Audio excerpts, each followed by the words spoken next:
Mm-hmm. Hold on a sec. Welcome to 2020 Plus Plus, the Cyberpunk 2020 second edition game, episode 21. This will be a half episode because we got to get Dave to the dentist or something, I think. Friends, some of you may know I was invited onto a Twitch dating show. As a result of that announcement, several people have come to me asking for advice, as I must be a dating and love guru. Indeed, in the past, I've even inundated with offers. In the past, I've even gone by the moniker, the Love Detective. And that's why I'm here to tell you today about my biggest piece of advice for dating. And that is that when you're choosing a partner, the most important thing about them are their measurements. Yes, I am talking about that. Just to be very shallow here, what I'm talking about is dimensions. Once you go past 2, you're done. You've made a mistake. Wow. Makes sense. That was Everything makes that sense. One bombed. That bombed real bad, huh? Okay. I was expecting number one dating advice. Don't try to use Twitch as a dating service. It's not that. Can you elaborate on to what that actually was, Arthur? No, I turned them down. I asked them for more information as to what might go on, and they said no, and I said, okay, I'm good. This does not fit my channel content. Wait, so they didn't tell you what was going to happen on the show? Correct. Why would anyone consent to that? I think that they're imploding, from what I can tell. Like, Do no you one guys wants to be on the show? Is that what you said? Is that what you mean by So that? I think Drummer said something about it, and I looked it up a little bit more. Their plan is to lock 14 streamers for a day in a mansion in Kentucky, in the Appalachian Mountains, and stream what happens there. It's like a speed run of The Bachelor, whereby in one day you choose, which kind of defeats the purpose of The Bachelor, since it's supposed to be about long-term, dating commitment and betrayal and all that shit. Yeah, it's just a terrible idea to do during COVID. It's a terrible idea in general.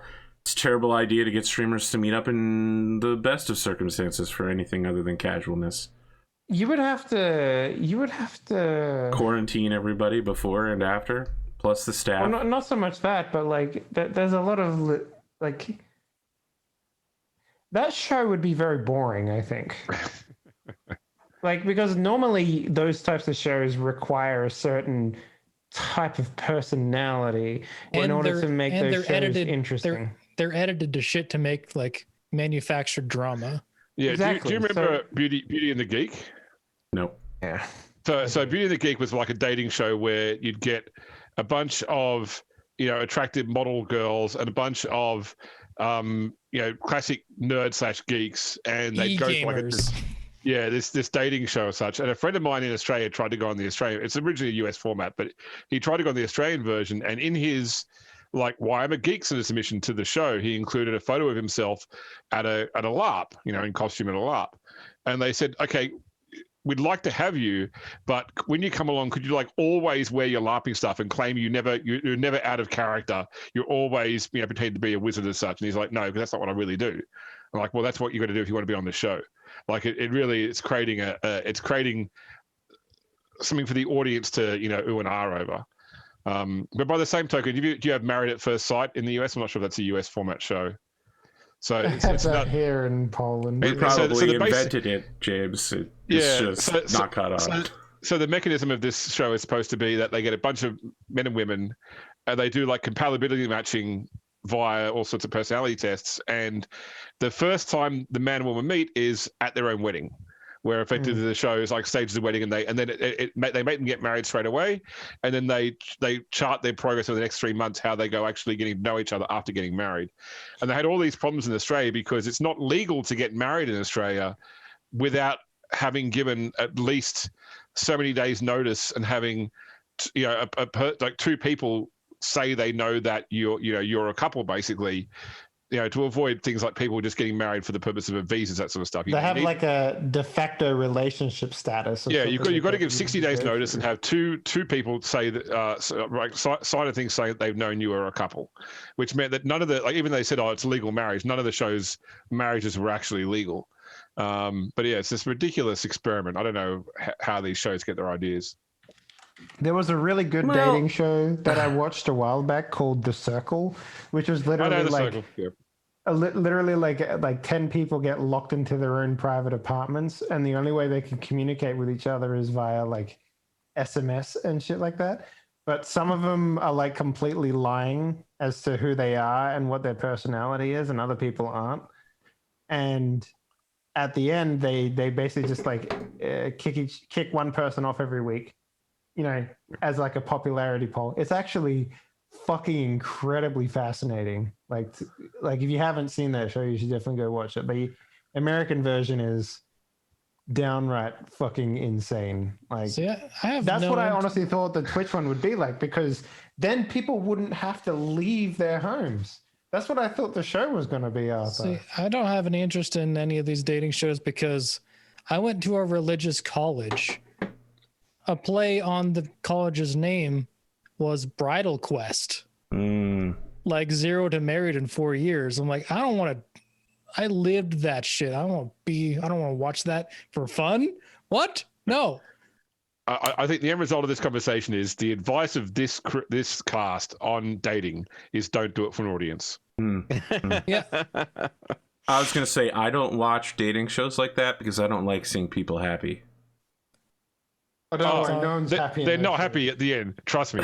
Like, nobody walks away from these shows happy. Look, I'm trying to get a joke out of this any way I can because the first one bombed so bad. Okay, yeah, no, Glimo, that was a stinker. You seem distracted. Let's do your intro. They should do Twitch dates, battle royale. 100 people on an island.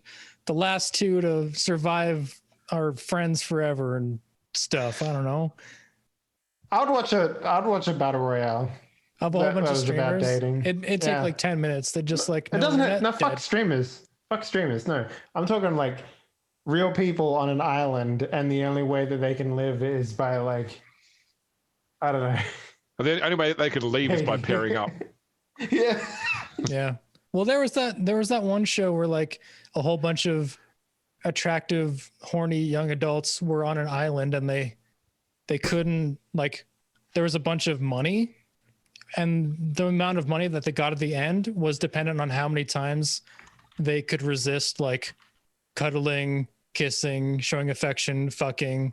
Like, the more celibate they stayed on this whole, like, a whole bunch of attractive people. Basically, Olympic simulator, the game, except for the opposite. Like, you had to not do that, and then you'd get money at the end. Are we talking about the Olympic? No, I was going to go, but then everyone was go, Glimo, just go. Dating sims, just go. Just talk over the top. So I've been, let's see, I've been playing a lot of Valheim on Arthur's server. Yeah, you want a wolf? Where the only dating is in the boar pen. No, you haven't seen. I've seen some pretty big wood on man action in that game. So yeah, I got like 15 wolves now. Wow. Yeah. It's the first 2 wolves that are really the hardest. After that, they just start breeding like crazy. You just got to throw the meat in there. Excellent. Yeah, that's right, Dave. That's exactly what I said, and that's exactly how it works. Just like people. Copulate. It's a lot weirder when you realize that wolves are genderless, so both of them can get pregnant at the same time. From each other or from themselves. So there's so many wolves. When 2 wolves love each other very much, they slap each other with a stake, and then they're both pregnant. Glimo. Yeah, so Valheim, that's been fun. Other than that, it was actually 50 degrees Fahrenheit here today in Boston, which was super nice. Some of the snow starting to melt. I actually got to like get outside for a little while. It's just, interesting change of pace. Yeah. Other than that, just work and then a little more work. Okay. Drumurboy.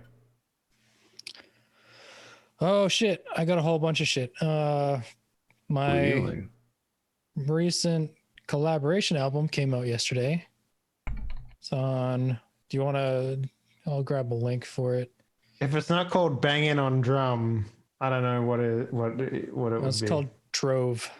Heard you were gonna collab with Daft Punk, but that fell through, right? Yeah, they called it quits on me. You're the reason they broke up? Oh my dude. No. Also, the Nerd or Die pack that I was working on 2 months ago is finally out. Trace.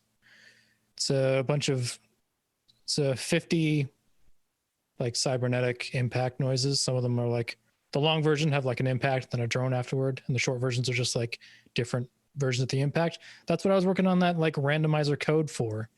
So like I could just hit a button and it would generate new impacts from the hundreds of files that I rendered for it. But that's out now. It's $5 on nerdordie.com. Just go buy that. Let me see if I can get the. Actually, I'll get it during someone else's and I'll paste it in chat.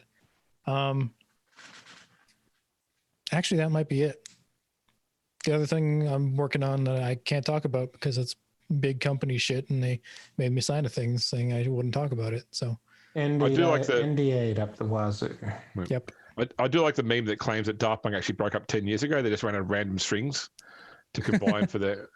Yeah. Well, like they haven't done anything of their own since Random Access Memories, and then they've been producing for like people like The Weeknd and other more. Yeah, but that Weekend folks. shit was fucking fire, dude. Like, Starboy was one of theirs, and then I see it coming.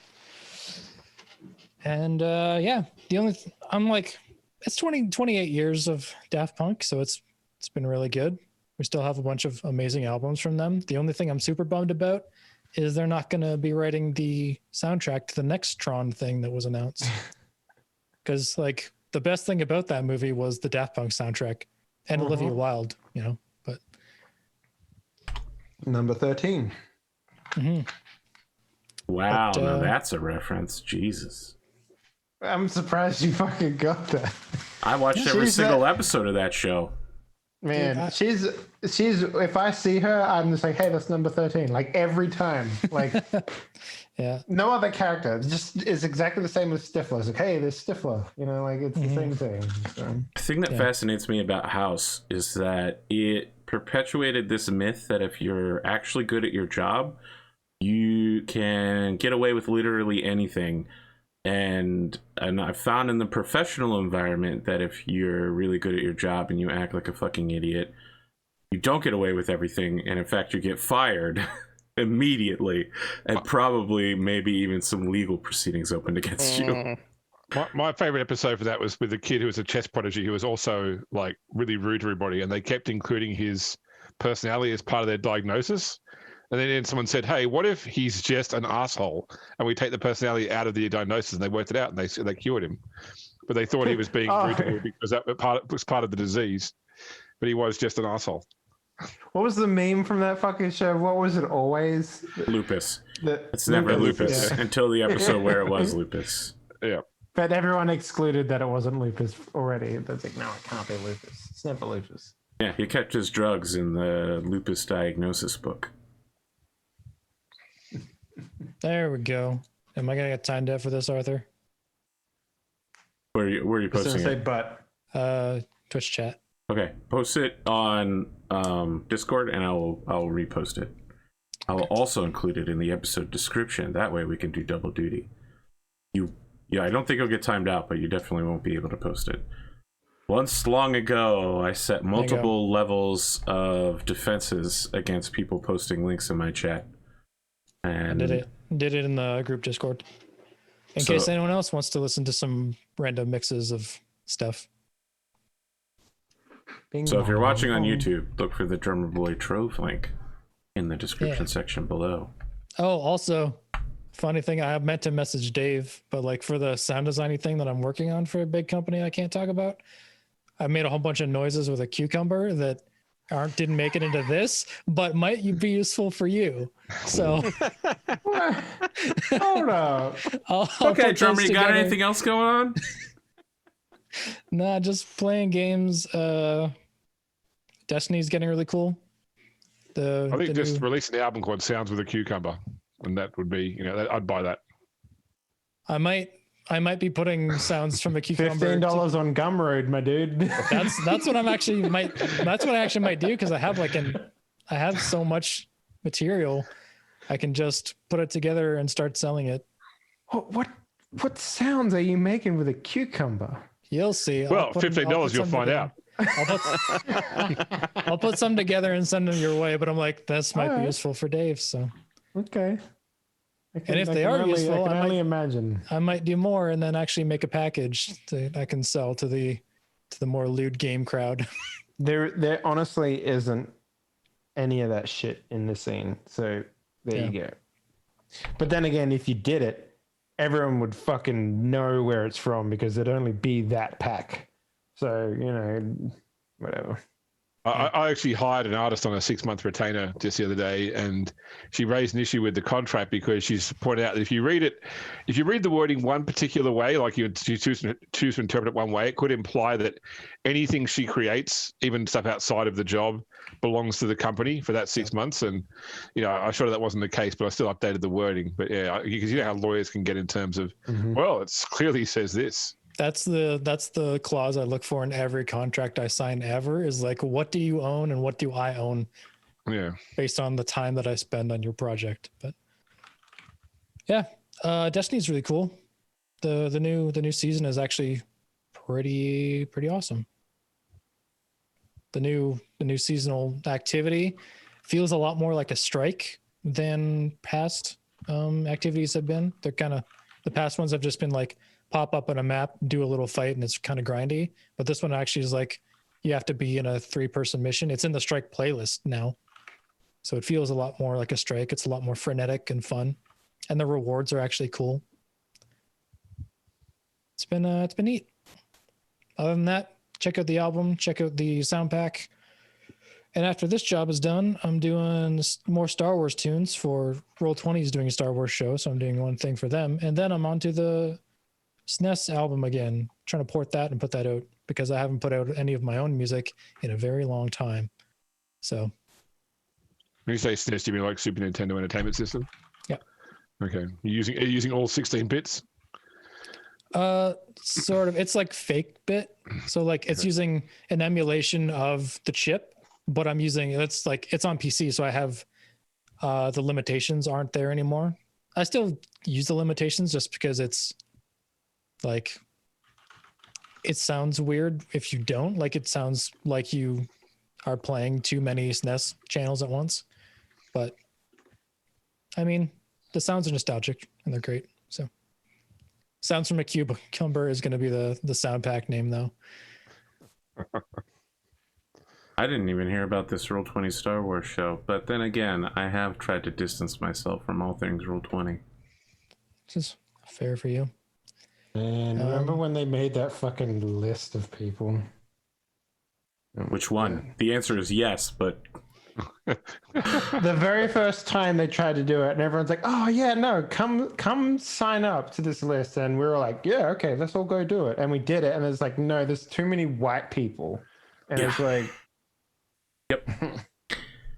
That was one of several lists that they've had involving white people that didn't work out for them in the long run. Oh my god. One of at least two, maybe three, if the rumors are right.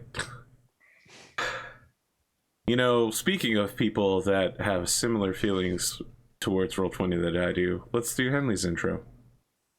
That could have gone either way. Hey, I'm a Roll20 fanboy. What can I say? Speaking about white people, Dave. Hey, everyone. I could have gone with anybody with that, Dave. Jeez. Yeah, you have to be specific. I'm the whitest guy you know. I mean, like, Jesus Christ. Hey, everyone. My name's Dave. I make games. I've had a hell of a fucking week and day. So... if you don't know, we released another Steam page recently for our upcoming visual novel, horror erotic visual novel called Wet Nightmares. and that is doing really good. We released it yesterday, and so far, a lot of people really, really, really want that game. So that's good, I guess. It's kind of like a weird one because I haven't released any visual novels before, but this one will be very much like a actual visual novel. Depending on how many people want the product, we will probably expand it into something like a Gone Home or something like that, rather than say a visual novel. Or you could do like a visual novel anthology thing, like they're doing with the Dark Pictures anthology. It's like shorter games, but like all shit. This one, universe kind of shit. This one will be about 8 hours long. It's like I can never say his name. Eric something. His project. Yes, Carlos. Yeah, it's his project. Yeah. Mm-hmm. Yeah. I can't pronounce his fucking name either. Ericat? Yeah, I don't know. But that's his project. We're just publishing it, and we are also, as I said, starting another company, and that is killing me. What the fuck? Yeah. So apparently I'm big enough. Enough people in Poland who have money know about this dude from Australia who makes other people money in Poland. And they're just like, hey, let's get him some money to make me some more money. So it's a strange life I live, basically, just being the guy that gets called upon to do this stuff. So right now, you got to understand, in Poland, there was a lot of people that were backing CDPR. And a lot of people have pulled their funding from CDPR, as you'd imagine. And now they're just looking for people who make games to put that money into. And my name comes up pretty high in the list, apparently. So, nice. Yeah. I mean, it's good. It's good for me in the long run. But like right now, I'm literally just like, dragged through the mud. Other funny building stuff. I was like looking up places to maybe go live in Europe for 6 months after I've paid my debts, because I don't want to be in this apartment anymore. It's been a year. So I'm like, I wonder how much Poland costs. Yeah. Yeah. And what did you work out? It's still a ways off, but like maybe Poland or Germany is like kind of in my price range. Yeah. I mean, it's not that expensive. If you're on American dollars, it's actually quite nice. I've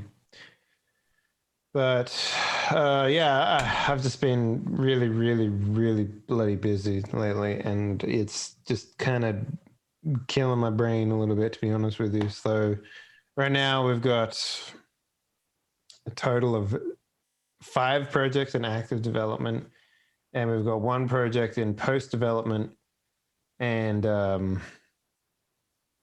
got this new company which has 3 games, and it's like, yeah, man, my brain melting. But yeah, that's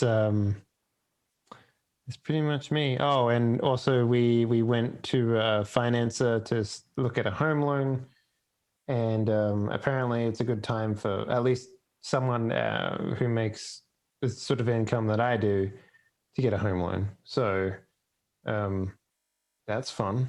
So we'll probably be doing that fairly soon. Place we're looking at is about 180 meters squared. So, nice solid 30-year contract. But yeah, I don't know. It's not busy time for me. That's why it's a half game today, because I'm so fucking busy. So busy, your teeth are falling out. No, that's just a regular checkup. I just want to get some sleep before I go and lay down. And the last thing I want to do is fall asleep on the dentist chair. Like, that would be like the strangest fucking thing to get done. But yeah. Weird side. Does your dentist compliment your facial hair? Yes, they also compliment my fucking teeth a lot too. So it's like, it's one of those weird ones where it's like, Because ever since you don't see a lot of bearded people in Poland. I will say that much. Like, I mean, you get beards in Poland, but you don't get like, the sort of beards that you and I have. Full beards, yeah. Because that's like ever since I grew a full beard, every time I go to the dentist, they're like, "Man, you got a nice beard." Like, thanks. Yeah. Grew it myself. Yeah. Yeah. Like, what else are you supposed to say? Do you oil your beard, Drummer? Yes, but not as often as like websites will tell you to, just because I've got oily skin at the best of times, so I only do it when it's like extremely dry or my beard is all like crinkled up. A beard is great if you want to have better skin on your face. I won't say that much. I just shampoo my beard. Like ever since I worked out that you can get specifically beard shampoo, and it's fucking awesome. Like you just do that. Like I don't oil that shit anymore. I just shampoo it, and it's like, yeah, it's awesome. Way better. I've got like some crazy oil. It's like spruce and frankincense, I think. It's a weird smell just based on like, you don't get frankincense much in Canada. Like it's the sort of thing I equate to like walking into a New Age store or going to get my tarot read. Yeah, I smell like a New Age lumberjack.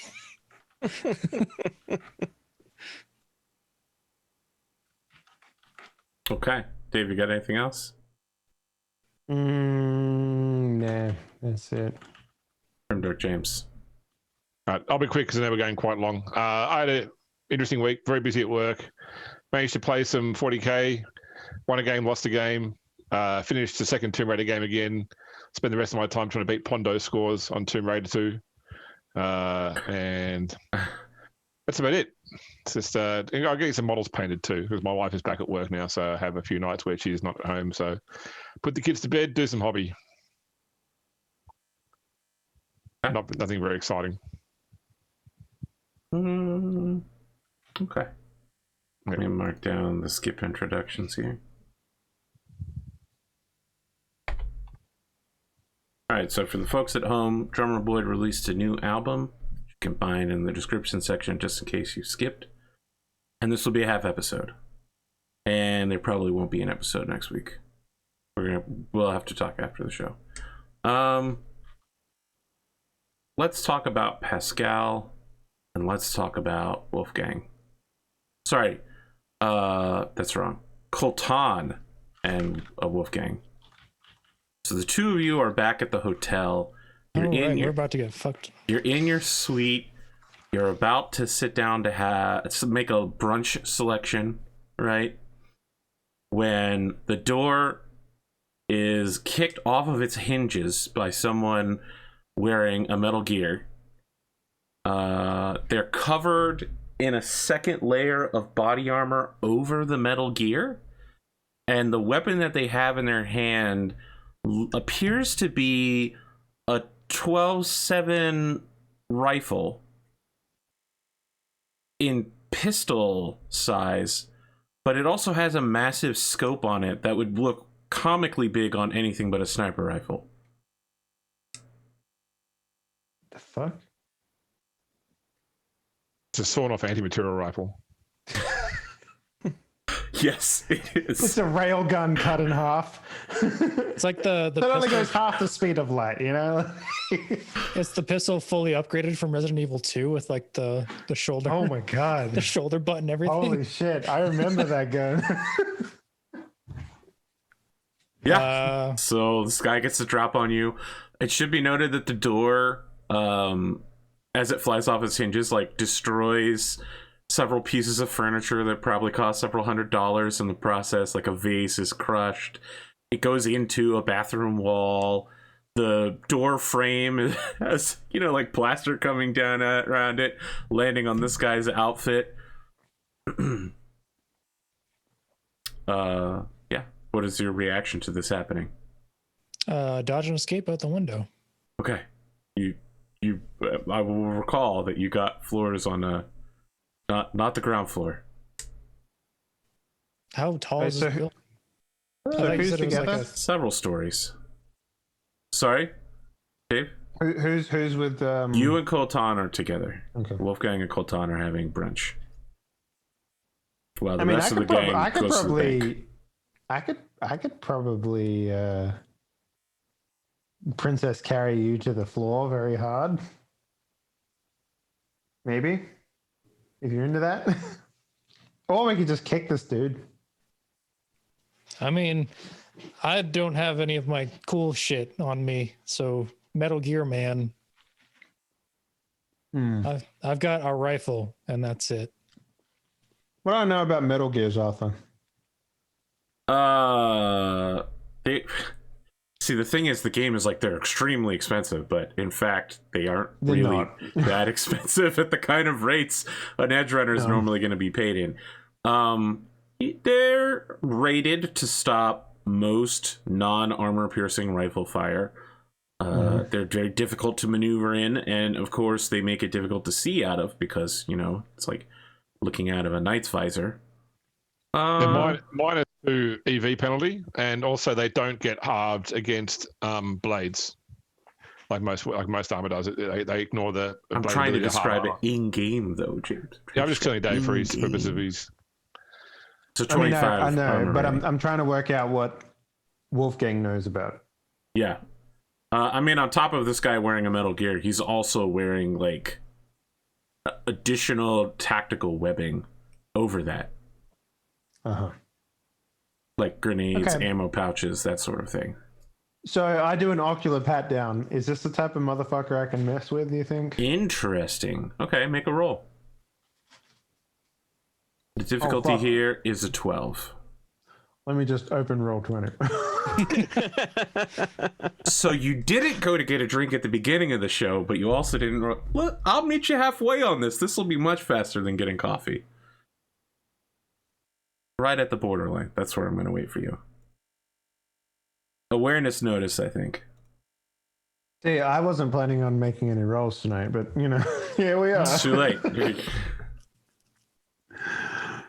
Okay. Awareness notice. Yep.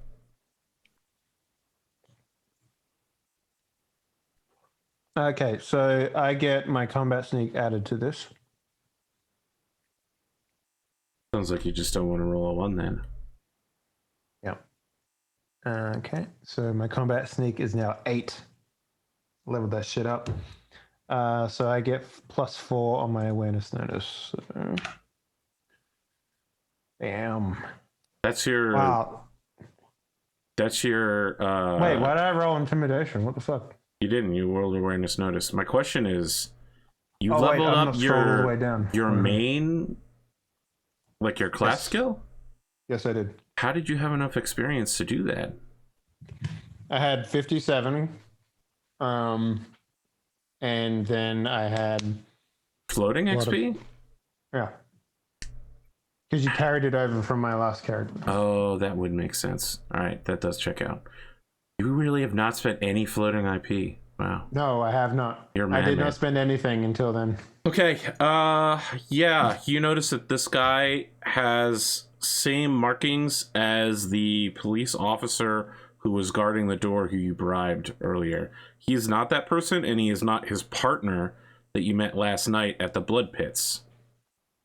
But he So he's does a appear to have, like, it's difficult to see because of course you're like, oh my god, I'm getting ambushed by a large man with a gun. But beneath that tactical webbing, you do spot like Old West badge, you know, like a sheriff's badge painted onto his armor that is getting a little covered by the plaster coming down. And you also spot like the same corporate logo as this hotel. So you can see that Coltan is getting ready to jump out the window, which will maybe not kill him, but will probably cripple him for life. Wait, are these places? Do these places? I don't know. This is it like a hotel room with like balconies or what? Yes. Yeah. I specifically Why, so I found a could drop from room. balcony to balcony Okay. to be a lesson. Okay, so you see Coltan eyeing the window and positioning himself to jump out the balcony. which if he fails could result in some fairly permanent injuries. Okay. This also might be a test too.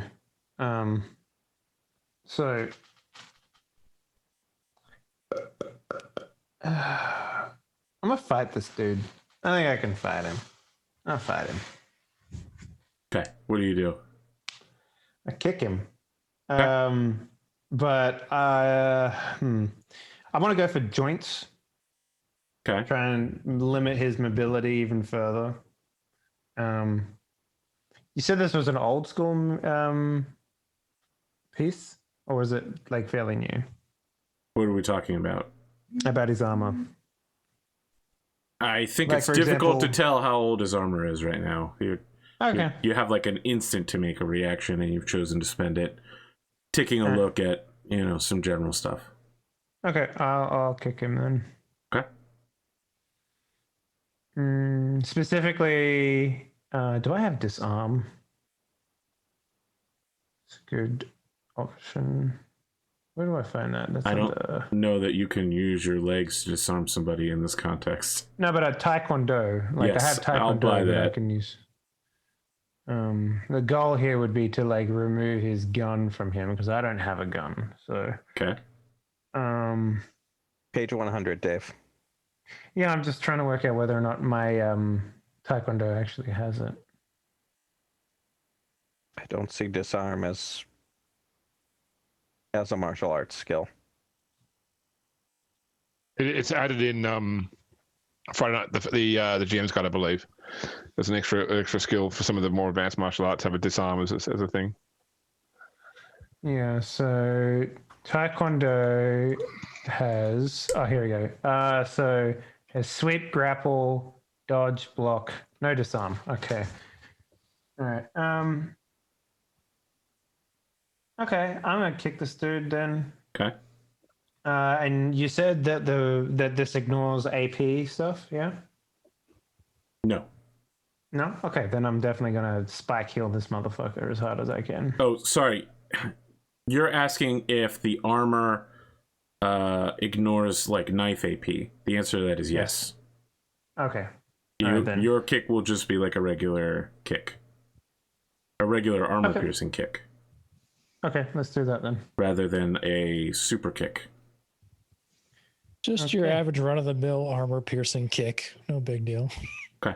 He's going to try to not get stabbed, but probably it won't work that well. I can't remember if I'm adding. I think I do add my melee to this. It's almost I a don't 10. remember. Almost a 10, friends. Arthur, do I can't remember because it's been so long. Does the sheet add? Yes, the it does it all taekwondo- for you. Yep. Does it all? Okay, great, perfect. Yep. You'll just need to make the taekwondo roll.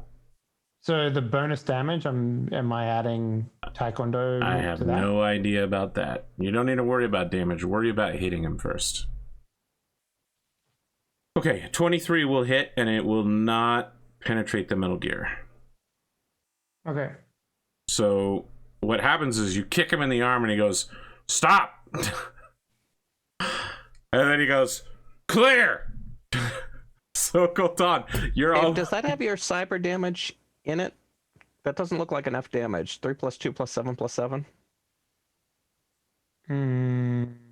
It's mom. I don't know. It's 1d6 plus 16, so that seems like a lot to me. Okay. Yeah. Yes. So Coltan is going, "Sir, get back from the window. There's been an attack."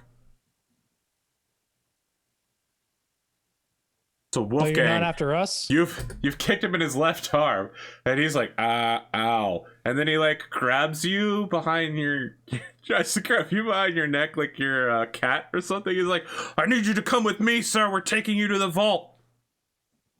Oh. Shit, I thought you were after us. Then I'm gonna grab the No, gun we need to that go now. I'm gonna grab the gun that I was already cleaning. Like, Okay. You snatch it up off the table. It's like, come on, move. Yeah. He's trying to force Wolfgang out of the hotel room. Okay. All right. Well, I got my gun now, at least. So as you're headed towards the elevator, there's a scene like there's a whole separate movie that's happening while this is happening. It's like a romantic comedy / college trip where like a guy who's been locked out of his room in a bathing towel is like trying to sneak to somebody else's room in order to get dressed, and the cop is just like, get on the floor, motherfucker, let me see your hands.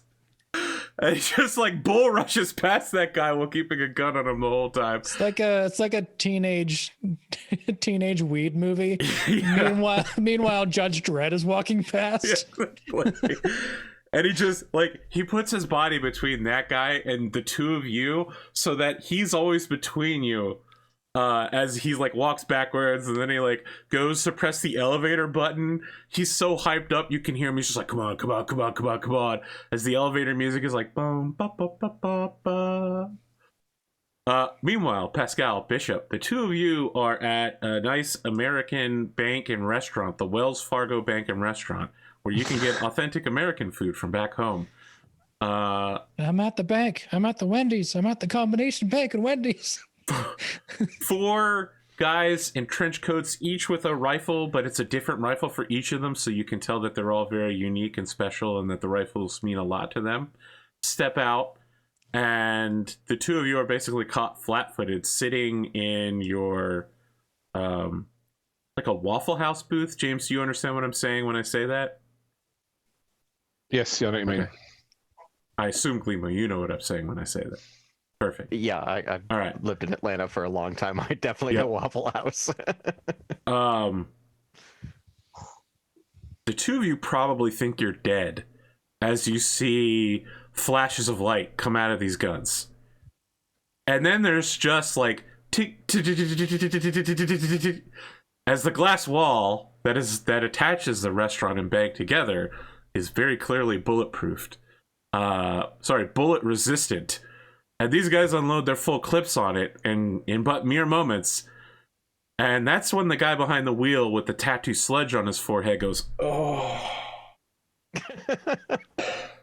So the van goes driving, leaving the 4 of them standing in the middle of the street, having initiated an attack on a bank.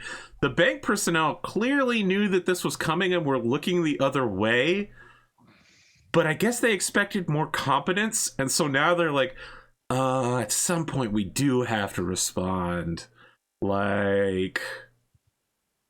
But they've all got their backs to the two of you, right? Like, they knew that the two of you were targets, that you were about to get murdered here. You're clearly not in the best spot. What do the two of you want to do? And Pascal, you'd come here looking for somebody, right? Somebody that was in fact Sludge. Yeah. Pascal, let's put that together now. Yeah. So what ways are there out?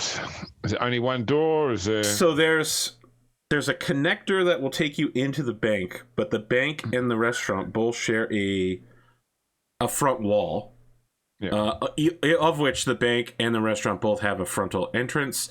And then there's clearly, like the back of the restaurant that leads out into the dumpster alleyway behind the building.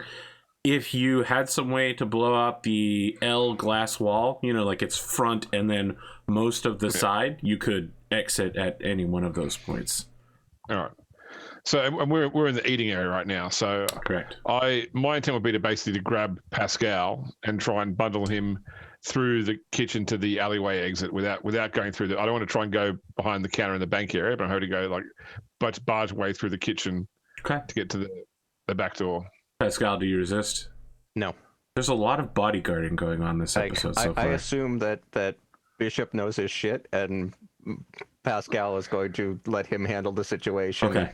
The two of you get back there. By the time you've exited, you can hear the bank cops going, okay, put your guns down. You're all under arrest. In the name of Wells Fargo. Like, they're really tired and they're pretty sure that the bribe money that they were paid, they're going to get a reputation. Yeah.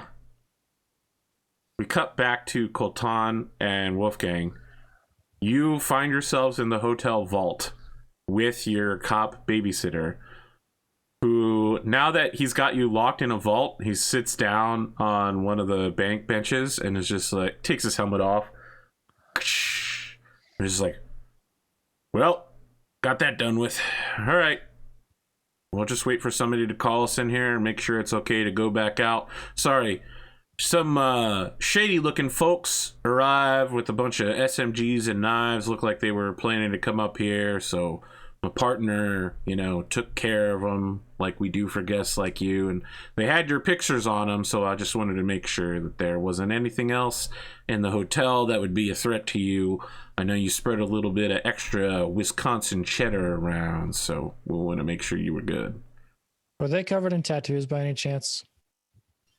I mean, almost everybody around here is covered by tattoos. Do you? No, like tattoos, and I'll describe the tattoos that Pascal's. Okay, so they are covered in tattoos, and they are covered in gang tattoos, but they are not covered in the traditional Filipino tattoos that they specifically. Yeah, they didn't have modern travel. I just wanted to make sure they didn't just murder the people that Pascal needed to. No, the people that were coming for you were definitely. Yeah, like he shows you some pictures of the people. I don't have any fucking anything. Can I awareness notice the photo? Sure. You could diagnose them, but I assure you they're dead. No. In the photo or now? At both points of time, they are dead. 15. 15. Exactly what I needed. Okay, so these guys are definitely Filipino mafia insofar as you can tell, like their criminal element. Maybe they might be rebels being paid by someone, but you have no idea who these people are overall. Like, no one that you know of that wanted to kill either of you would dress and act like this. But they had pictures of all of us, I assume. No, just the two of you. Oh. Yeah. So the cop is just like, yes, sir, just the two of you. Well, that's very Interesting. strange. He shows you the photos.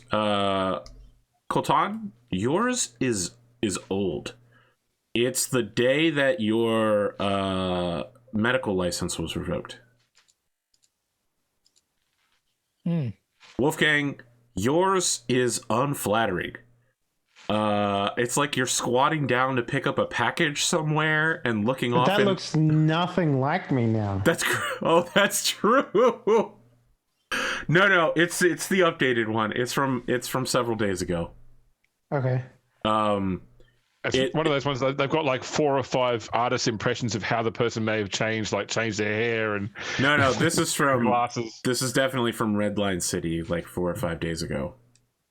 It's one of the 4 options in the Cyberpunk character creator. You know what it was? It was when you were on your way to drop things off to what was his name? Canvas?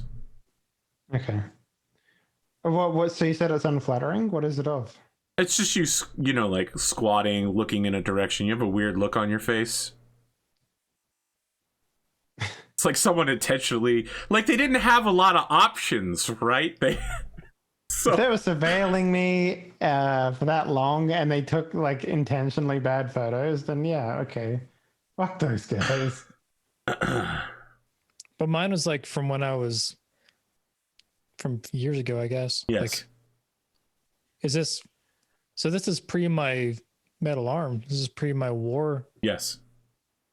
So Shit. did they have I mean, it's not. anything It's else on this them? one. This one of you doesn't even show your arm, right? It's literally just like your face, right? It's Document photo. yeah. Is it from like It's like the a court passport case? photo for doctors. Is it from like? Oh, okay. So it's like. All right. Yeah, it is from the court case. It's probably in a public record somewhere that someone could get access to, given the way that the government's pay to win in the Cyberpunk universe. Yeah, it's a little weird. Well, the Maple Mafia is still here, so I'm assuming. Is that what you're calling them?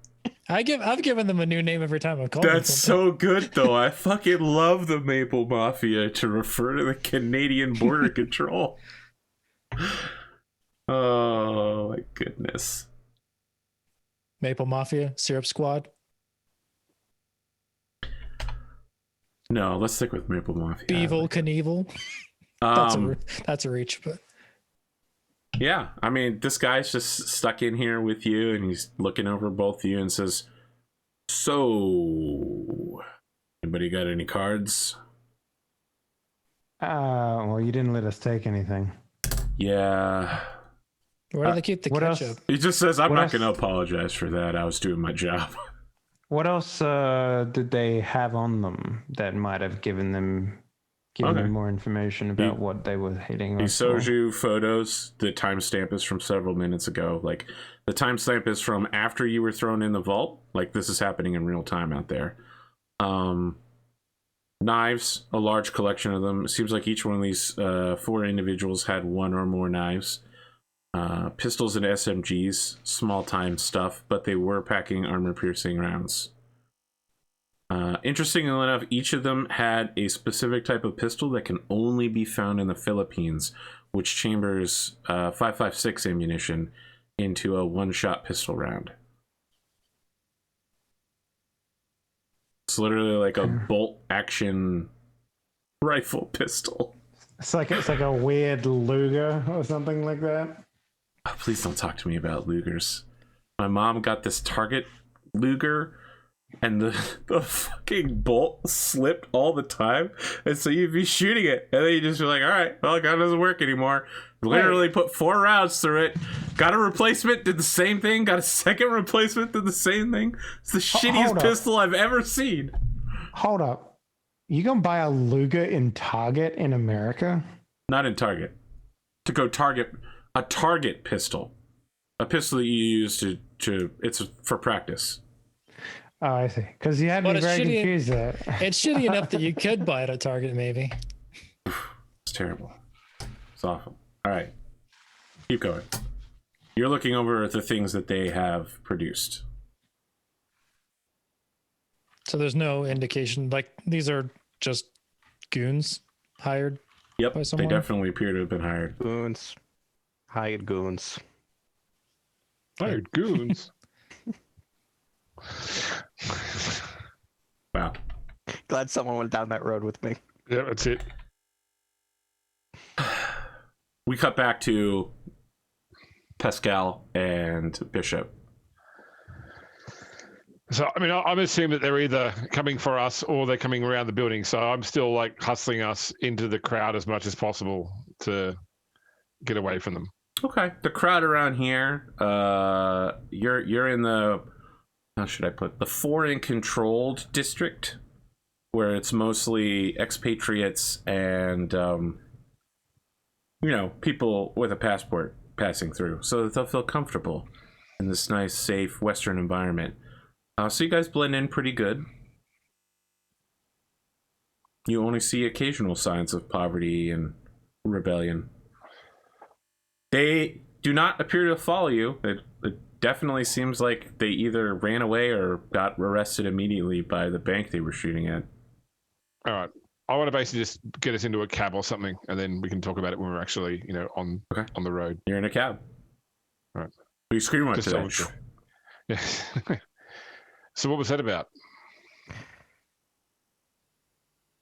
Appears to be baggage from the first job we did for Dante.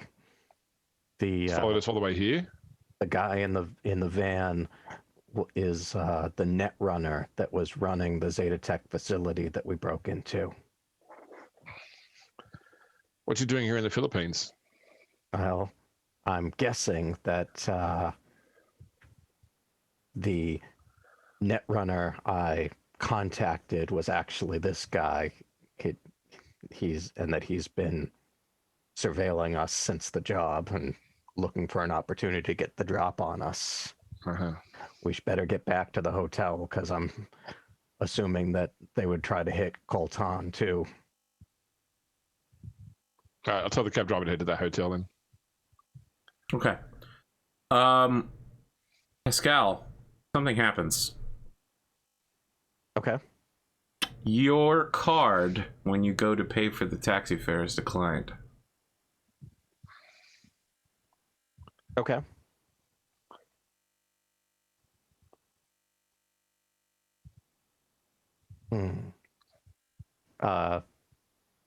What's the cost, Arthur? It's a €10 bucks. Yeah, I mean, Marcus would always carry a bit of. So I'll try my own electronic. Also, always has cash. So let me try my card first, though. Your card works. Okay, nice.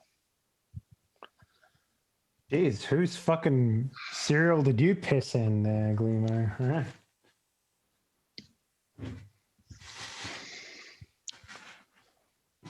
All right, let's go find the others. So you arrive at the hotel where outside you can see that there is an incident. Bodies are being outlined in chalk. 2 corporate cops from this particular hotel are overseeing everything, and the local police have arrived and are, you know how when you go to a work site, there's like one person on break, one person watching a person work, and one person working? Yep. That's what the cops are doing here, but with less level of competence.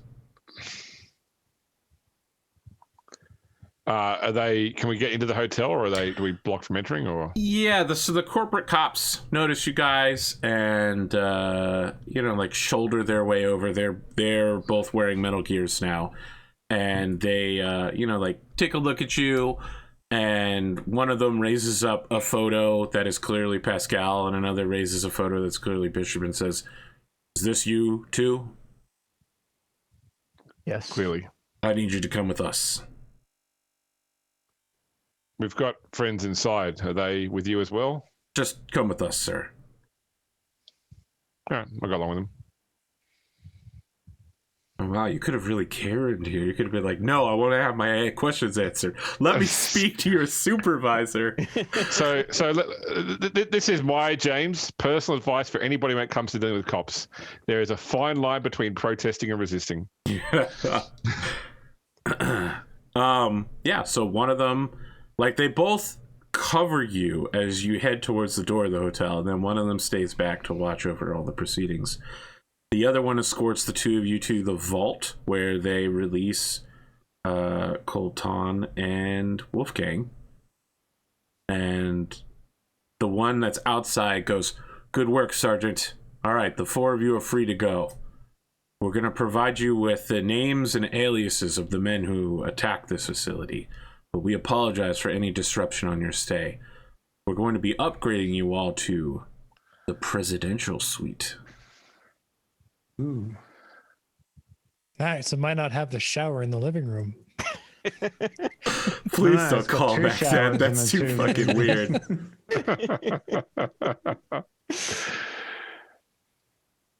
Our people have already moved your things up there. Okay, so this is not the cops. This is the hotel security. Nope, giving this us is the cops. The cops are giving you these. So these cops, they are cops, as in that's their cyberpunk archetype, right? Okay, but they work for the hotel. Okay, it's just like I just love the whole, yeah. Look, we're sorry you're attacked here. We give you these guys details so you can go vigilante their asses. Yeah, that's exactly what they're doing. Okay. I mean, they're dead already, right? Like they're not. You can't vigilante them, but you can go terrorize their family or something. They don't give a shit. Right. They're not. They don't work for the local government. They work for this hotel chain, and they don't care what you do. That's how they get the 5th star. Are you gonna write that down on the guest card? Well, I just know that I understand with the hotel star system that everything like stars 1 to 4 have specific things you have to have, but the 5th star is based upon the extra mile. That there's nothing you can't say that because the hotel does X, it gets a 5th star. It has to have something that people rate it as being above and beyond what 4 stars requires. The je ne sais quoi. That's right. Yeah, very exactly. Well. Yeah, the zeitgeist. I've never seen so many fresh roses played out in front of me at a constant basis before. Yeah, I just know like 1 star needs a toilet and a bed, 2 stars needs a television, 3 stars needs things like room service, access to laundry, etc. 4 stars have to has like a concierge or services department, and then the 5th star is extras up beyond that. I believe. I haven't looked up in a long while. Okay. Yeah, no, Well, that tracks. you all are given new guest cards with a microchip embedded that will allow the elevator to take you to the top floor. And the whole floor is now yours. It should be noted, I want to say this politely, this particular suite is intended for guests who have a large accompanying entourage of sex. And so the floor layout and the rooms all encourage that kind of behavior. So we're in the boom boom room. Yeah. Got it. Who gets the spinning circular bed in the middle of the room? I mean, it is called the presidential suite. You know, That's it. so. It's actually, so when you get up there, it's called El Presidente's suite.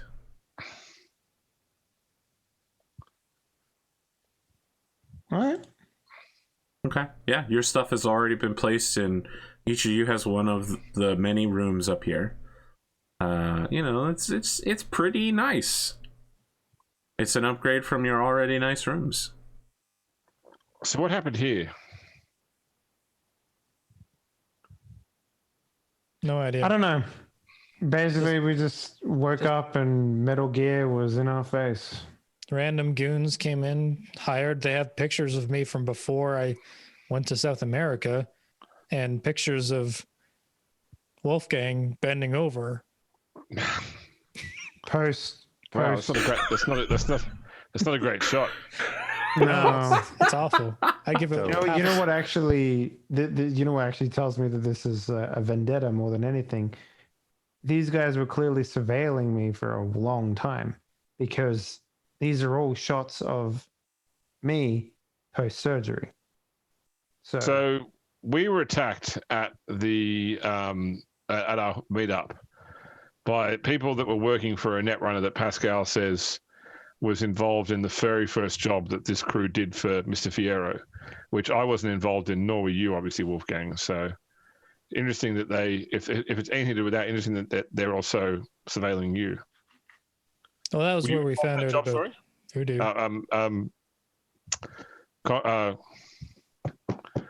Pascal. No, Colton. Were you involved in that? Were you involved in that Zetatech job? Oh yeah, I blew one of those guys to smithereens. Okay. We almost got a backtrack or a backtrace on the actual netrunner, but I didn't have the skills at the time.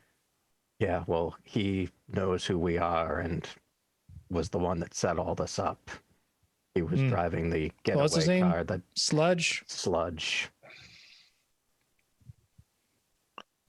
He was driving the getaway car that tried to ambush us. He's not very subtle. His handle is literally tattooed across his forehead, which is how I knew it was him. Poor impulse control is the second tattoo on his forehead. Who's that doggo? He's going to regret those in his 70s and 80s. This is Phoebe. It's a friend's dog. We're just dog sitting for Oh, cute. in the night. So. Well, did they have any photos of Pascal and Yes. Bishop? Yep. I'll like give them their photos, be like, "Does this mean anything to you?" And all it means is to me is like they've been watching us. They're trying to send a message of some kind. Oh, and I you don't mean understand. the hotel? No, they did not. I apologize. Oh, Yes, okay. no, there were no photos of Pascal and Bishop there. It Okay. was just the two of you. So they knew that we were separated then, huh? Yeah, apparently the netrunner that I called yesterday to do the job for us was actually Sludge. And he set up this little ambush. I thought we were cool with Sludge. I thought we were cool with Sludge too, but apparently not. Then Glimo rolled a 1. Yep, he rolled a 1. I didn't roll a 1, but I missed the You did. Yeah. But he played it off like, yeah, we're cool. But Right. secretly he was like, we're not cool, fucker. Right. So were we not cool enough to have him dig into our pasts and like try to send a message of some kind? It doesn't seem not smart enough, but not like he doesn't he doesn't seem like he holds vendettas like that. Like he tried to shoot you guys. I don't think he'd be like, I've got pictures from your old MySpace page, you know. I think he just grabbed grabbed a photo of you to give to the team here so that. I guess that makes sense for me because like I was named in a huge like landmark law dispute with a major university. I don't know why they would have any photos of Wolfgang. Like, how would they find you? The only thing I can guess is that they know about our connection to Dante and know that Wolfgang's now running the team. And that's how they know about Bishop. Well, should we give Dante a heads up then? Yeah, so do we need to inform Mr. Fiero that he might be a person of interest for these people? Why don't we just kill them? Well, that too. But also we need to make sure that we're here for other reasons too, all of which are time sensitive. Yeah, I'll point at Pascal. You need to kill a warlord or something. I'll point to Wolfgang. You need to help us get into a place I also need to check because apparently my credit chip has stopped working. I'm guessing I'll find my bank account emptied, but great. So this sludge guy is an extracurricular activity we need to deal with, but we also have other things we're here for. People have paid to get us here, get our gear here, and they're going to expect their jobs to be done. But Sledge is connected to Zeta, which Zeta is connected to Voodoo, and now Voodoo is connected to Dante. So we should probably let him know. All right. Who makes a call? I'll call him. Okay. I'll check the time zone first. Yeah, it's the middle of the day here, so it's a little rough on the translation to East Coast America. But you leave a voicemail on his personal line. Well, can I just say it's the middle of the day here, and I'm in a similar time zone to Manila. So it's 9 o'clock at night here. So yeah, but it's Cyberpunk. Surely Dante. You want to call Dante Fiero at 9 o'clock? Well, if I get his voicemail, get his voicemail. You get his voicemail. Okay, no worries. Hang on, what does his message sound like? Don't just say that. This is Dante. Speak. This better be good. It's Dante, not Dan. Leave a message. Mr. Fiero, it's Marcus Bishop here. We've run into an issue where we are needed to inform you about it. It may impact you or your business dealings. Please contact me back at your convenience. Okay. All right. You leave the message. Mm-hmm. Pascal calls his bank. You go to dial, and when you do, your phone says, boop, boop, boop, boop. This phone has been disconnected. Awesome. Pascal picks up the hotel house phone and calls his bank. All right. You reach your bank, and they indicate that you closed out your account recently. In fact, just this morning. I did no such thing. Okay. They're going to run you through security procedures to identify yourself to make sure you are who you say you are. I would like you to make some sort of check to identify yourself to them. I'm guessing persuasion. A speak truth roll. Yeah. I'm pretty sure there's like a paperwork. There is a rich tapestry of options here. Intimidation. Electronic security. I was going to say some sort of technology role to like help them through the computer system. Persuasion of some kind as well. So library search. I'm pretty sure there actually is just a straight up bureaucracy role though. No, there is. There totally is. Yeah. It's like a paperwork role, if I remember correctly. I thought that was I thought that was the Corpo. No, Corpo's special power is the ability to just be like, all right, I buy it with money. You know, Pulp Fiction when they open up that suitcase and they just stare at the golden light. That is the Corpo ability. And they're just like, "Yo, we good?" And then the guy's like, "Yeah, we good." That's the Corpo ability. All right. Marcellus Wallace's soul. Yeah. Is that what people say was inside that? Yes. Yeah, that's right. Yeah. Really? Yep. That's a terrible ending to that. All right, I am going to go with persuasion and fast talk. Okay. Need a 15. You are who you say you are, and you just need to convince the bank that that's true. I got a 15. You nailed it exactly. All right.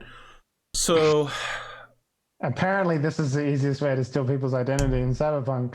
I mean, he took talk at them. He took weeks to set this up, and there were even hints that he was already doing it along the way. Oh yeah, I just failed those rolls. Yeah, I tried to, of course. There's a point in the conversation you're having with this young man where the way he's talking changes, and it clicks with you at some point that, the bank could be held liable for this at some point, and now he's going through we're not liable, here's all the reasons why, and you're pretty sure that he's chipped, and there's a legal thing you're supposed to say, Chip, when bad things happen, that's currently running on him at a +3, trying to convince you that this isn't their fault. Actually, it's your fault, and you can't sue us because, it's really your mistake, not our mistake. Gaslight.exe. Yeah. But he does recover your account, and in the process, this guy, tags a file to have somebody go kill Sludge. Nice. Not Sludge specifically, but, hunt down person who did this. Have our netrunners find this netrunner and kill him. Does he get his money back? Yeah. There's a Australian bank which has a fraud recovery service that their product name is the Falcon. Is that what they call their fraud recovery service? And all the ads for it have someone stealing someone's credit card and then getting attacked by this Falcon that flies out of the sky and starts to claw up. Classic Australia. Oh, at least it's not as bad as Dick Smith's, Okay. With another few hours of work, you get your phone unlocked again. And you start the tedious process of recovering your identity in all of your accounts. You can't even remember what apps you used to have on your phone, man. Oof. He accidentally used a Chrome suggested password at one point, and now that he's locked out of his Chrome account, he doesn't know how to recover it. 26 upper and lowercase alphanumeric string with punctuation. How are you supposed to remember that? He broke some sort of Google TOS and now can't get into any of his shit. Oh, Jesus, don't even talk about that. You know what was the biggest blunder of all times? The biggest blunder of all time was when Microsoft bought Skype. Okay. Ooh, wow. That was... oh, shit. And there was a time... That's a bold stance, Dave. There was a time where you could have a Skype account with this email address A and a Microsoft account with email address A. And when they tried to merge it, oh boy, let me tell you, that was a fucking shit show. I think the biggest blunder of all time was Yahoo not selling itself for billions of dollars. But it's tough being Yahoo. All right, so meanwhile, back in the real world, the three of you have a problem. Pascal is now occupied with using the house phone of the Presidente suite for the next few hours. Are you saying it's a Presidente suite El Presidente. and there's only one landline into this place?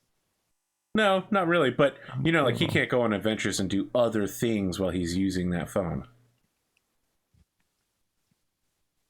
I see.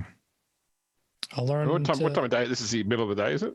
They were about to have brunch, so let's say it's 11:30, 12 now. Oh, well, let's order room service. Okay. While we wait. What would you like? They'll bring you anything from around the town. You know how when you go to the Mexican place with your kids and they want a cheeseburger and they keep telling the waiters cheeseburger and somehow a cheeseburger appears. You get charged for a McDonald's bill. I had almost the exact circumstance in China when they had a potato pizza. I'm like, I'm going to try potato pizza, and it was just a pizza with French fries on top, and there was a Hungry Jack's downstairs from the pizza place. So, so Burger King, you would call it. Okay. Colton will order some food and then order 6 bottles of Heinz ketchup to the room that I know to send All right. to. when you try to do that, the hotel staff stop you, and your new concierge just says, "Please excuse me. Mr. Schmid has requested no more bottles of ketchup." Well, I'm from the Presidente suite, and I say give him 6 bottles of ketchup. Yes. I'm afraid Goons just tried to murder us, and you're not going to get me my ketchup? If you want to have ketchup, I will provide it for you. But his suite is full of ketchup now. He has so much ketchup. No man could ever use that much ketchup in a lifetime. All right, empty the ketchup bottles and put in water instead, and deliver those. To you. To Mr. Schmidt, Heinz. Okay, he tells you that he's going to do that, but it's clear he's not going to do that. Well, as long as someone gets frustrated, the matter is resolved.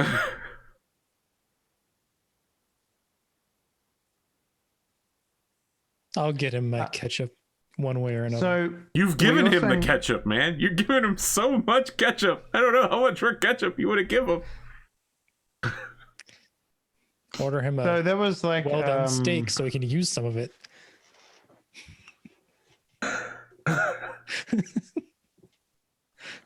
Actually, I'll do that. I'll send him a well-used steak or a well-done steak so he can use some of the ketchup so I can send him more ketchup later. You sent him a note with it that says, "Here's a hammer." The only thing a well-done steak is used for. I'm building Satisfactory of the worst joke in history. Wow. Dave, what was Wolfgang doing? Well, there was a need to go and find information about this man that we're trying to escort out. Correct, of this, and the OTEC base place. to the south. Yeah. Mm-hmm.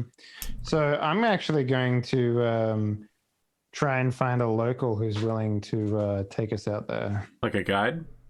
Yeah. All right, there is You a said it's like quite a ways out there. Well, it's several hundred miles. Depending on how long you want to be out there and the speed at which you wish speed and comfort you wish to transit in, right? Like you could get anything from like a motorboat or even a raft all the way up to like a blimp. Commercially available with guides to transport you. Yeah, blimp. Airship. Okay, so let me lay out the specifics here. Maybe you'll be able to help me with this. So Wolfgang's a spy. I'm not a spy. So a certain degree, he knows what he needs to do to surveil a place correctly. Let's turn to James. James, what would a spy do? I honestly couldn't say. What would someone who wanted to surveil a location do? Okay, so I guess if I wanted to what we've pull learned this from out, Burn Notice is Oh, please, come on. In Burn Notice, he uses a microwave as like an EMP at one point. Like, it's semi-realistic, but it definitely didn't happen. So what do you want to surveil? So basically this place, we need to try and work out a way to secure some sort of exit from this place because we have to like remove this man safely and escort him to some zone, drop-off zone. Okay, I would say like that the idea would occur to you to leave a getaway vehicle nearby. That's what I'm trying to surveil. Like I'm trying to find like a place. Yeah, we need to actually go there and and stuff. look at the place from outside would probably be a good start. I mean, that's what I'm doing now. That's the sort of thing that I want to try and... It's a different island, though. We've got to actually like take a boat or something over there to do it. Yeah, no, that's why I said I wanted to find a local to bring us over my there. question is, what kind of conveyance are you looking for, and how quality of life are you looking for? Well, the idea is I want to go with a local so that it's inconspicuous for starters. So they're two kind of options there to blend in with inconspicuous. One is to, private tour type thing, right? Or just even brief the local and be like, hey, look, we need your help. We got to do this. We're trying to stay on the down low. Can you help us? The other would be to just go with a public tour. Do like a day river cruise type thing down there, see the dolphins, and blend in with the crowd. Go full haiku on them. That's not gonna help us set up some sort of exit strategy, though. That's not going to help you while you're there at the time, but it is going to allow you to gather intelligence before you make that strategy. We only have 3 days, right? Your schedule, you have 3 days. Yes, but so far you haven't made much forward progress. The schedule's a little loose in that regard. Okay. So I don't know who would like to come out. I'd address the group with this, but I would like to go out for an excursion out that way in order to see what needs to be seen and set up what needs to be set up, because the last thing I want to do is get caught with our pants down with this gentleman who doesn't want to go with us. I'll go. So I would definitely like to go after lunch. After lunch. So you're going to finish your fry pizza? Is that what you're saying? Don't listen Pascal to them, will James. go when he's done fixing his life, but if you need to go ahead of time, he'll either catch up with you or... No, you have a priority to fix your life and shit, but we also are on the clock a little bit, so we can't. I understand. If you can wait the 2 hours for me to do this, then I'll come with you. Oh, Otherwise, only 2 I'll hours? catch up with Okay, you. I thought it would take you. No, it only takes him a handful of hours. James, Okay. your potato pizza is potato flour with a chowder sauce, and then 6 different types of potatoes covered with a sort of strong, pungent cheese. I also love the idea that that's actually disappointing to Bishop in some weird way. Like He really just wanted a regular pizza with French fries on With top. fries on it. Very popular in the Arasaka districts of Night City. You get a potato pizza, it's cheaper than getting pizza and fries. You get an order of pizza and fries, that's more What is expensive. this, than just Five having- Guys? Get out of here. Yeah. Sponsor me, Five Guys. Fries stuffed crust pizza, I'd certainly be willing to talk about how bottomless those fries are when you get so many extra put in the bag. What a deal. Except for they factor it into the cost. I know Yep. that, but you don't say that during the advertising. You find... Did you know that if you go to Red Robin in Canada, in addition to getting bottomless fries, you could get bottomless poutine instead? That's terrible.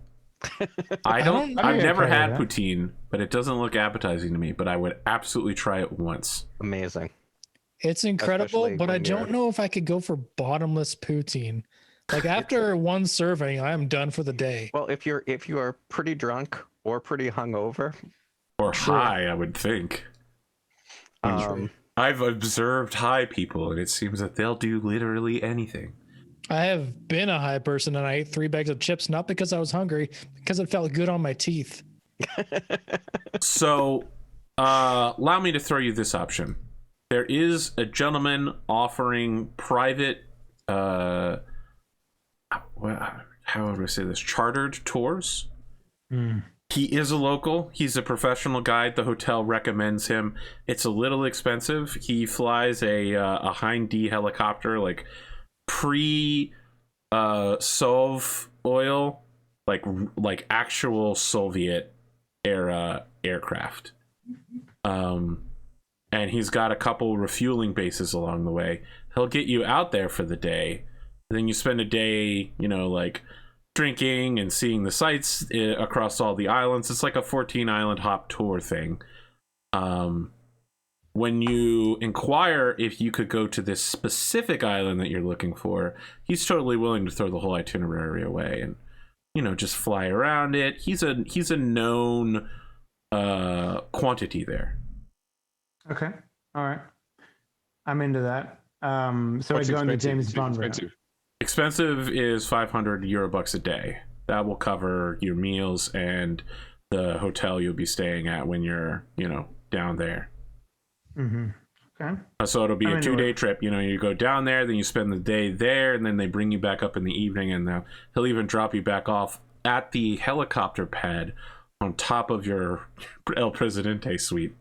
So we never have to touch the ground ever. That's true. Like He'll it. even pick you up there. Yeah, you never have to touch the ground. Oh, it's like being in Las Vegas wanting to go somewhere. Someone will drive you there and drive you back to the hotel again. Yeah. Oh my god, I drove in so many fucking Hummers when I was in Las Vegas. Like, oh, what's that? You want to shoot a rocket launcher? Yeah, get in this Hummer. We'll go out to the desert and you'll have a fucking blast. Shooting ranges in Hawaii, man. Yeah. Okay. For $500 a day, you basically get him and a Hind D. It's not exactly a comfortable chariot. It's a Comfort's not really our concern at this point. We're living in a presidential suite while we're here. Okay. There's comfort and then there's work, right? Like, Well, Wolfgang doesn't even have an ass. He's all metal from the waist down, right? You can sit in any chair you want.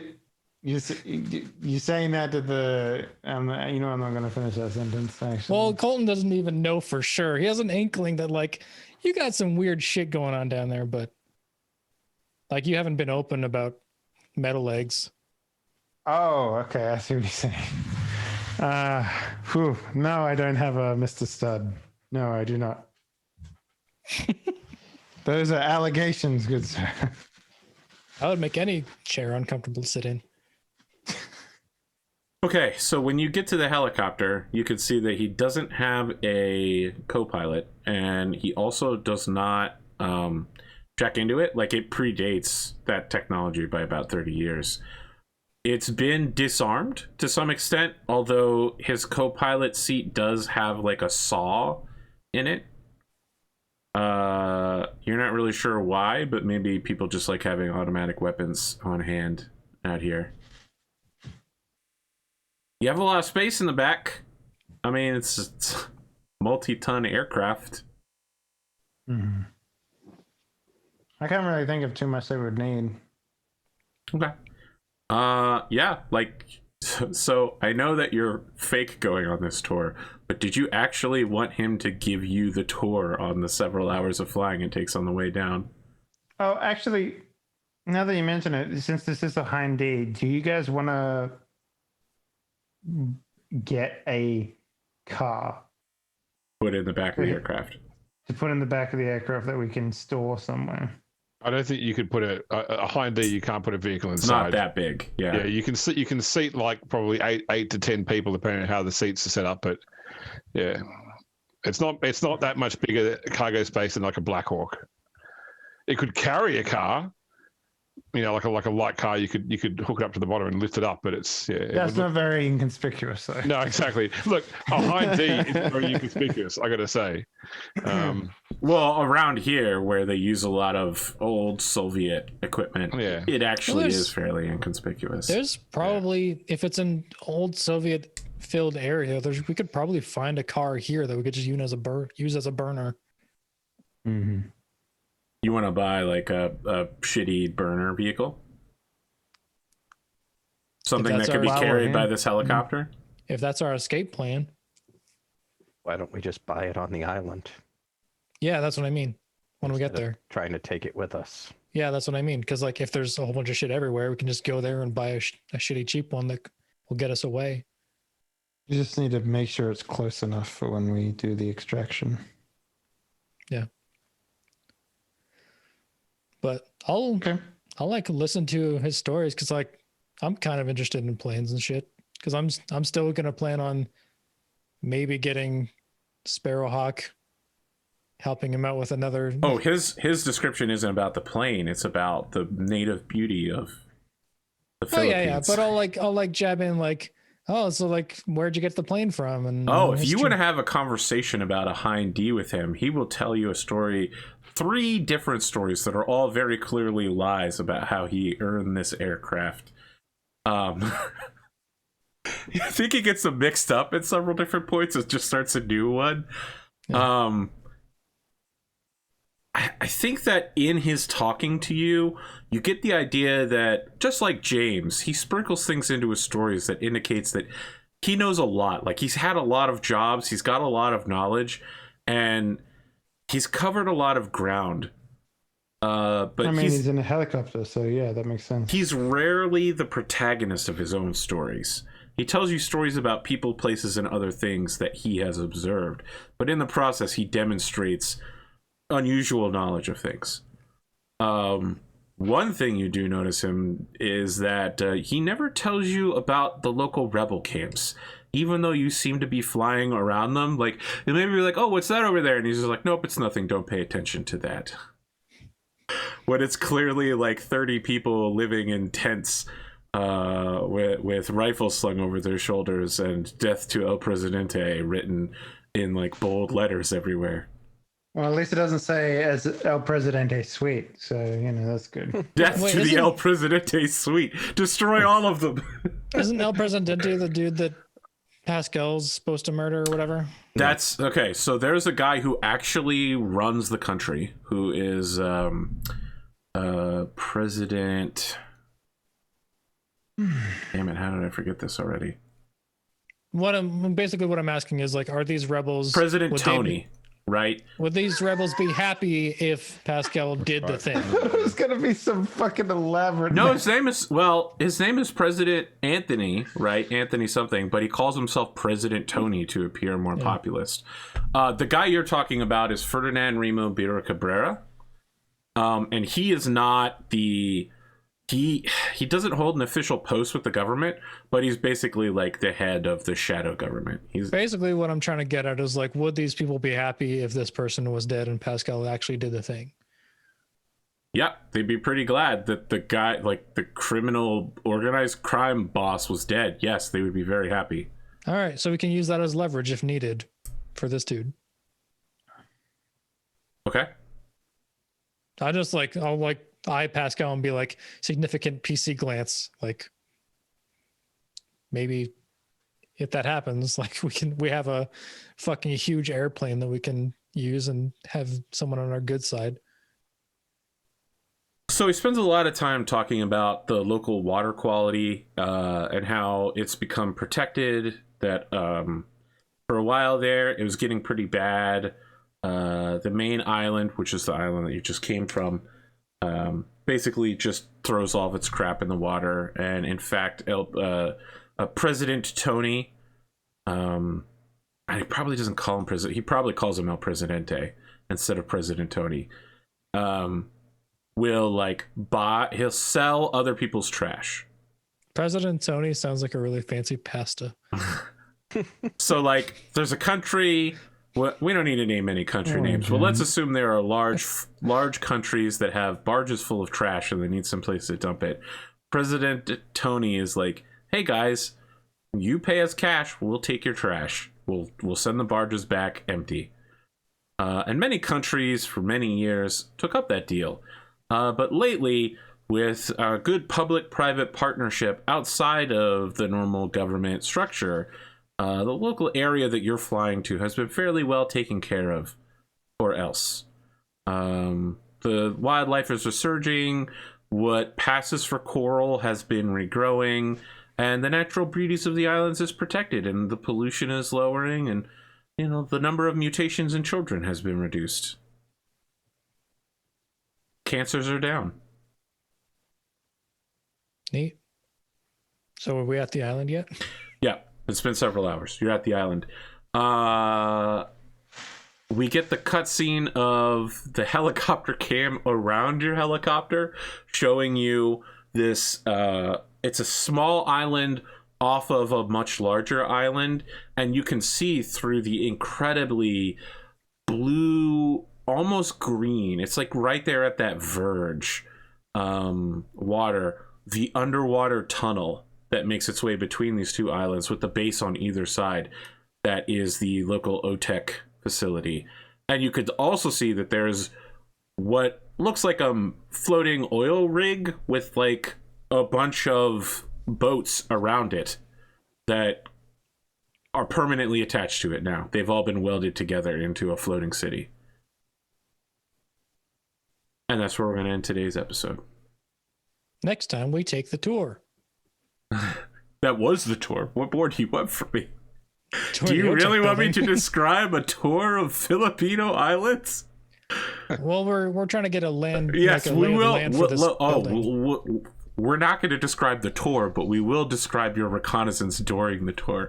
Because if there's one thing I don't want to do, it's describe a tour. I don't even like tours in the first place, and I go in them. There's a lot of going from one place to another and less doing things on tours. All right, so everybody gets 5 IP for this episode. Because I want to one-up James. Not only are we having a half episode, but I'm giving you bonus IP for it being a half episode. Yeah, But specifically for it. But also, Bishop didn't make any rolls, so I didn't want him to lose out on XP. Bishop just looked cool the whole time. Well, he saved Pascal's life from those horrible men. I think the window saved his life from this horrible man. The fact they attacked the bank and didn't think, oh, well, look, I have never claimed that Sludge was competent. I just claimed he was a vindictive bastard. Yeah, let's do outros. Glimo, you seem like you're here, so let's do yours. Previously I said, let's do it because you seem occupied. I just say that, you know, do whatever.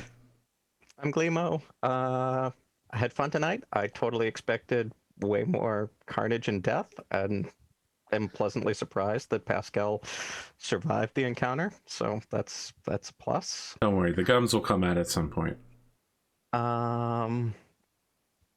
Yeah, find me playing on some of Arthur's Valheim streams. Also, we're gonna have some cool stuff happening with another show, possibly.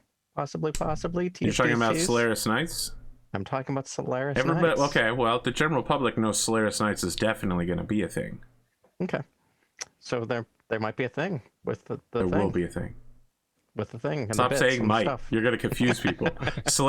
Look, you stop trying to not make Solaris Knights a thing. Yeah. Solaris Knights is a thing, okay? It's streets ahead. 100% there will be something.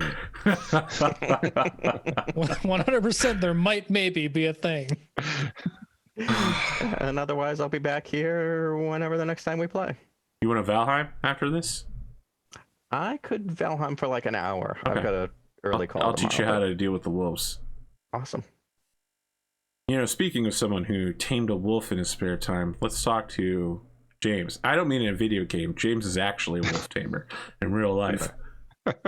I tell you, when I was a kid, I remember riding my bike under a bridge, and there was like a sign, like there was advertising for collecting money for lupus research, and I thought it was some sort of charity to do with wolves. But that's when I went home and looked that up. That's when I realized the lupus was something else entirely. But I'm Grimdarkjames. You can find me back here on the Saturday. Maybe I need to double check. I'm supposed to be helping my sister move, and hopefully I can get it all finished on the one day. But I will let you guys know shortly. Otherwise, I'll be back here at some point. Find me on Arthur's Discord. About to record a new podcast. We've finished writing it now, so I've just got to get together with my co-host and record it all. Going to try and make it a slightly shorter format than the old show, which was usually about 90 episodes. I'm trying to get this one below an hour. Makes it, I think, more approachable, especially because the one year that I got beaten, well, one of the years I got beaten in any, I got beaten out by a podcast which was 5-minute episodes. So, Damn. Anyway, not that I'm bitter about it many years later. That's it. Yeah. Thanks very much for watching. Hope everyone had a good time. I had a good time playing. You know, speaking of someone who had a good time playing, Coltan. Yeah, I almost jumped out a window and died. I'm Drumurboy. I make music. I actually did that recently. Released an album yesterday. You can find it up in the chat in Twitch, and then down below the video for all you YouTube folks. If you'd like to hear some music, you can check it out there. It's called Trove by me and a friend, going under the name Sunset or Sunneset, because Sonne is sun in German, and it's just, I was trying to find any name that would work, and that worked. So also the Nerd or Die Pack. Trace, if you stream, and if you stream technological or sci-fi horror games, then Trace might be for you. It's kind of got that vibe. Yeah, that's it. More music and shit later. Grimdark Dave. And me? Yep. Hey, what up? I was Go follow testing it my- out. I don't like it that much. Go follow my work account on Twitter, which is at Kinky Fridays.